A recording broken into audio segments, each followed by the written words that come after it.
ಇಂದು ಬಹುನಿರೀಕ್ಷಿತ ಕೇಂದ್ರ ಸರ್ಕಾರದ ಬಜೆಟ್ ಮಂಡನೆಯಾಗಲಿದೆ. ಕೇಂದ್ರ ಹಣಕಾಸು ಸಚಿವೆ ನಿರ್ಮಲಾ ಸೀತಾರಾಮನ್ ಆಯವ್ಯಯವನ್ನ ಮಂಡಿಸಲಿದ್ದಾರೆ. ಇಂದು ಬೆಳಗ್ಗೆ 11 ಗಂಟೆಗೆ ಮಂಡನೆಯಾಗಲಿರುವ ಈ ಬಾರಿಯ ಬಜೆಟ್ ಮೇಲೆ ಹಲವು ನಿರೀಕ್ಷೆಗಳಿದ್ದಾವೆ. ಈ ಬಾರಿ ಬಜೆಟ್ನಲ್ಲಿ ದೇಶದ ಸಮಗ್ರ ಅಭಿವೃದ್ಧಿಯ ನಿಟ್ಟಿನಲ್ಲಿ ವಿವಿಧ ಕ್ಷೇತ್ರಗಳ ಮೇಲೆ ಗಮನ ಕೇಂದ್ರೀಕರಿಸಲಾಗಿದೆ.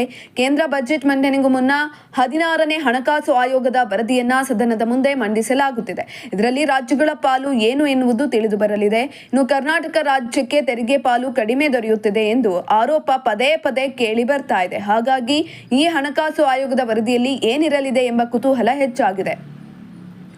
ನಿರೀಕ್ಷೆಗಳು ಏನು ಅಂತ ನೋಡೋದಾದ್ರೆ, ಆದಾಯ ತೆರಿಗೆ ವಿನಾಯಿತಿ ಮಿತಿಯನ್ನ ಈಗಿರುವ 12 ಲಕ್ಷ ರೂಪಾಯಿಯಿಂದ 20 ಲಕ್ಷ ರೂಪಾಯಿಗೆ ಏರಿಸಬಹುದು. ಇನ್ನು ಲಾಂಗ್ ಟರ್ಮ್ ಕ್ಯಾಪಿಟಲ್ ಗೇನ್ ತೆರಿಗೆಯನ್ನ ಇಳಿಕೆ ಮಾಡಬಹುದು.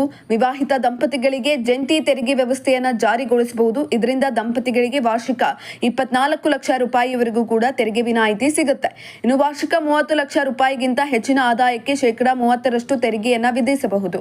Short term capital gain tax ಅನ್ನ ಶೇಕಡಾ 5ಕ್ಕೆ ಇಳಿಕೆ, LTCG ಶೇಕಡಾ 0%ಗೆ ಇಳಿಕೆ. ಇನ್ನು ಮ್ಯೂಚುವಲ್ ಫಂಡ್ಗಳನ್ನ 5 ರಿಂದ 7 ವರ್ಷದವರೆಗೆ ಹೊಂದಿದ್ರೆ ಯಾವುದೇ ತೆರಿಗೆ ಇಲ್ಲ. HRA ಮಿತಿಯನ್ನ ಏರಿಕೆ ಮಾಡಬಹುದು.